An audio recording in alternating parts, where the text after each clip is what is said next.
Well, welcome to everybody. It's so wonderful to see you all here on this very gloomy day. You braved the weather, and you could have been out planting your flowers or whatever, cleaning up your lawn, but you chose to come here, and I think you made a good decision. I'm Jane Carlson. I'm on the music committee of the library. We are a subcommittee of the Friends of the Weston Public Library, and they provide wonderful programs for the whole community, and not just Weston, obviously, but surrounding towns. And if you're interested in becoming a member, we have some envelopes out at the table in the breezeway. Take one with you and see what level you'd like to support the Friends, and mail it in, and you'll become a friend of the Friends, which is great. And try to remember if I have any other exciting announcements. Oh, if you're not yet getting announcements about our concerts, you can sign up on our email sign-up sheet, which is also on the table in the gallery. Please print your name and your email address clearly, because every day we're scratching our heads saying, now, what is this person's name? Can we Google them and find out where they live? Anyway, if you don't want us to have to track you down, if you print your name and the email address clearly, you'll get a couple of announcements before each concert, and you'll know when we're playing and enjoying these wonderful musicians. If you need to leave before the concert's over, if you could leave through the back door, then you won't be walking in front of our musicians, and that would be a big help. And the only last is the usual question: if you have cell phones and they might tend to go off, if you could turn them off, that would be very helpful and won't be a distraction.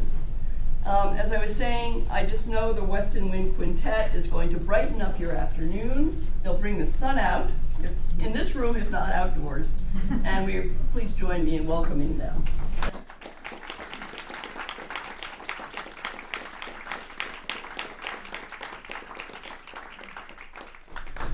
Before we begin, I'd also like to thank all of you for being here today, and I want to tell you a little bit about each piece before we play it. The first piece is by Bach, and it's called his Little Fugue in G minor. And the reason it's called his Little Fugue is A, it's short, about 3 minutes, and B, he wrote a longer fugue in G minor, so that distinguishes the two of them.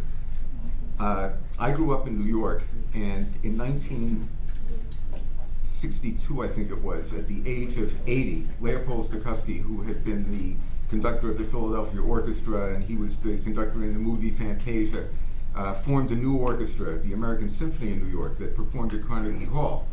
And so I went to those concerts, and Stokowski, before he was a conductor, had been a virtuoso organist. And so he was very familiar with the works of Bach. But back when he started out his career, Bach wasn't really played very much. It was played in churches, but not really beyond that, not in concerts.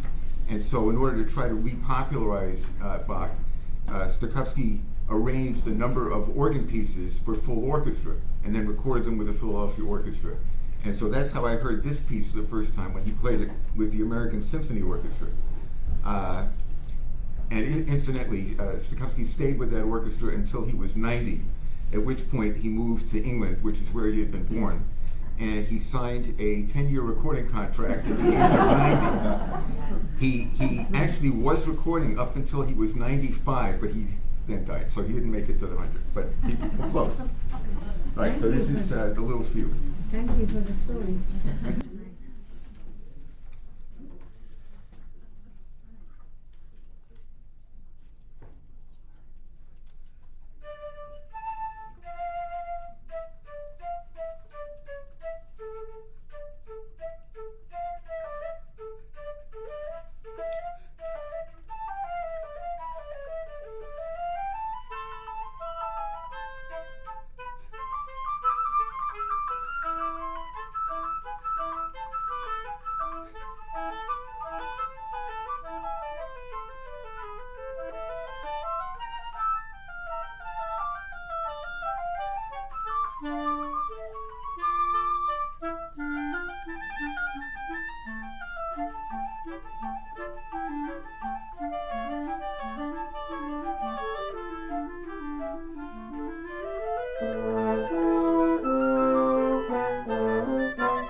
piece we're going to play is the Risorgimento by Haydn, except they're not really sure if it was by Haydn.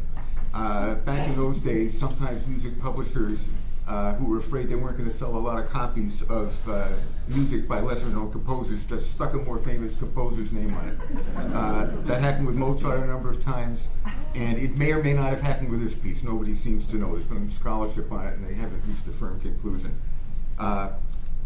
This is in 4 movements, and the second movement in the score is marked St. Anthony's Chorale. And it's also a mystery about why it says St. Anthony's Chorale, and there's been scholarship about that. Nobody seems to know. And they're not sure whether Haydn or whoever it is that wrote this piece wrote it, or whether there was some pre-existing piece called St. Anthony's Chorale that he decided to use for the piece. But whatever, we hope you like the piece.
So that St. Anthony's Chorale, which was in the second movement, some of you may have recognized that because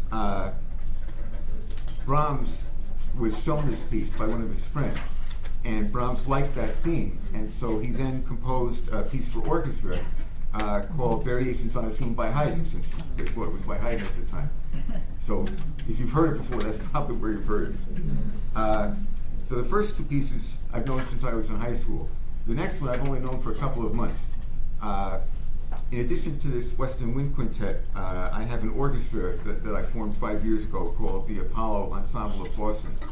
And we're going to be giving a concert in late May in Jamaica Plain, and then we're going to be giving 3 concerts over the summer at Breakbrook Farm State Park, where we've performed for the last few years. We started playing there after not playing for a year due to the pandemic, and we were looking for an outdoor place where we could play. And it turns out that it's a pavilion that's covered with a cement floor that backs onto a wood building, so the sound actually is remarkably good over there.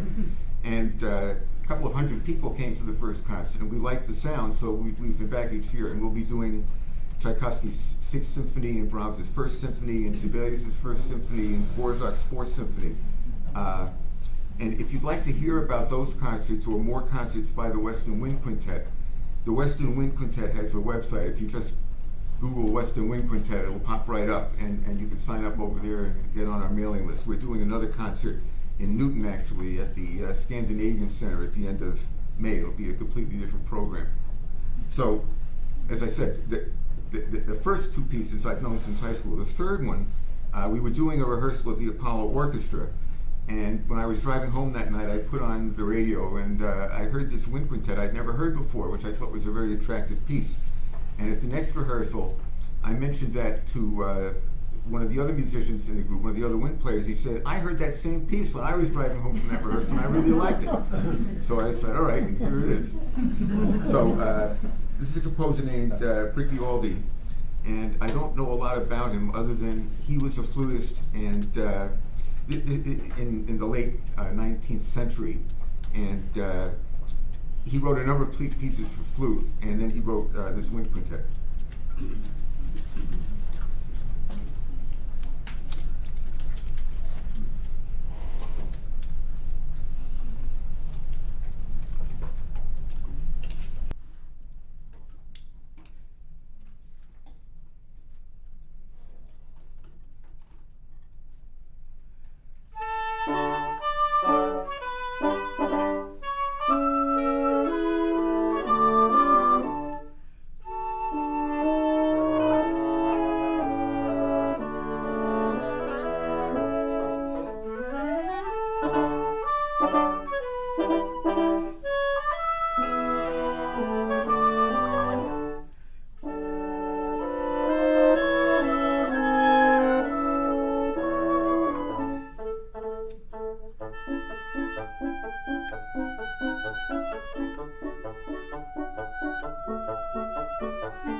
Italian could have written that piece. It's very operatic. The next piece we're going to play is in 5 short movements. And when I say short, they're like 2 or 3 minutes each. It's by Irving Fine, who was born in Boston. He graduated from Harvard in music. He went to Tanglewood and studied conducting over there. And he taught at Harvard for several years, then he taught at Brandeis for several years. I think he was the head of the department. Unfortunately, he died at the age of 48. But this particular piece, there have been probably thousands of pieces written for wind quintet, because the wind quintet is the most popular wind ensemble, just like the string quartet is for the strings. And I happen to think this is one of the best pieces ever written for wind quintet. It's a very inventive piece, very colorful. He uses all the instruments very well, instead of like some composers just kind of generic equipment, any instruments playing it, but not with this one. Yeah.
program is three short excerpts from Hungarian Pictures, also known as Hungarian Sketches, by Bela Bartók.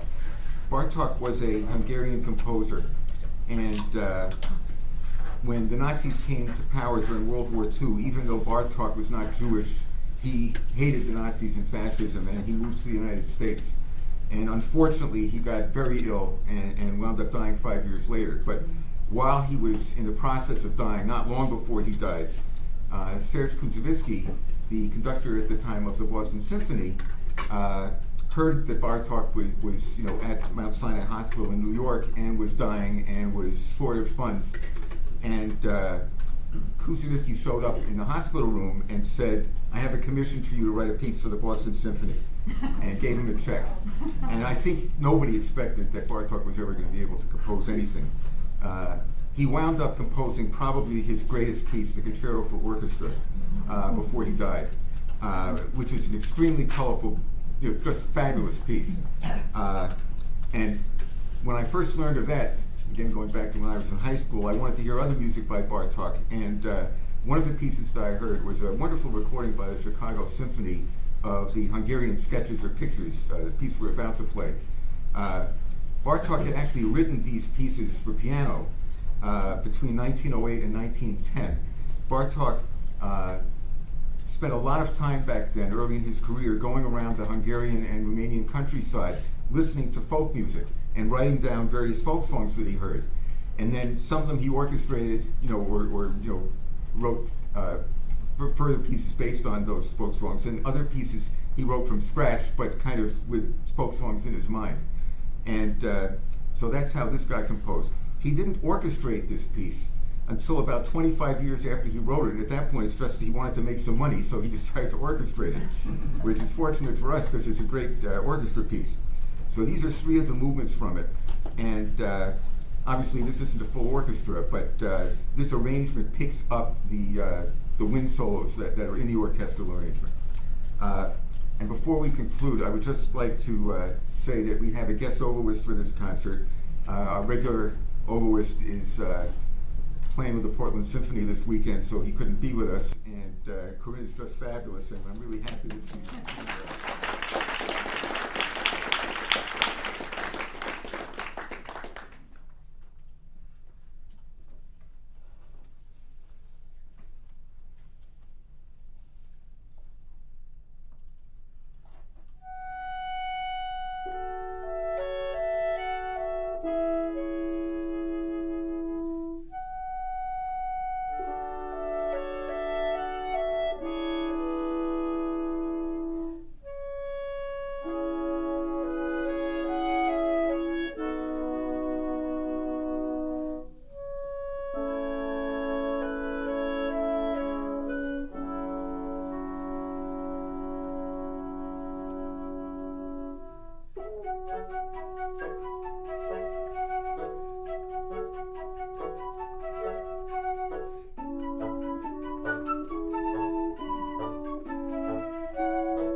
want to thank the Weston Quintet for a wonderful afternoon.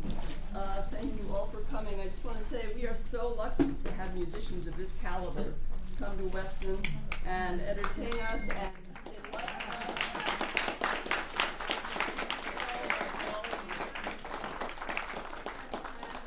And please remember, if you need to have an announcement of upcoming concerts, sign up on our email sheet outside.